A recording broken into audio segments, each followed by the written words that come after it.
qo'shni mamlakat podshohi bir elchi orqali 3 ta bir xil sof tilladan yasalgan mitti haykalchani yuboradi.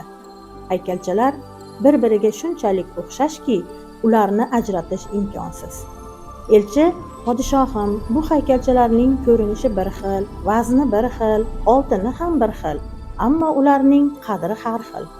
Kim bularni ichidan eng qimmatlisini topsa, o'sha chinakam donishmanddir." Saroydagi barcha olimlar, vazirlar va saroy ayollari haykallarni tekshirib ko'rishadi. Kattalashtiruvchi oynalar bilan qarashadi. Taroziga qo'yishadi. Hech kim farqini topolmaydi. Vazir: "Shohim, bular mutlaqo bir xil. Bizni masxara qilishyapti." Shu payt saroy chekkasida turgan bir donishmand qariya oldinga chiqadi. Donishmand qo'lida bir ingichka sim oladi. Birinchi haykal. Donishmand simni haykalning qulog'iga tiqadi. Sim haykalning og'zidan chiqib ketadi. Ikkinchi haykal. Simni qulog'idan tiqadi. Sim haykalning narigi qulog'idan chiqib ketadi.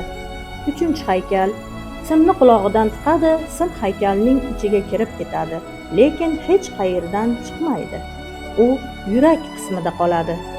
Donishmand haykalchalarni ko'rsatib izoh beradi.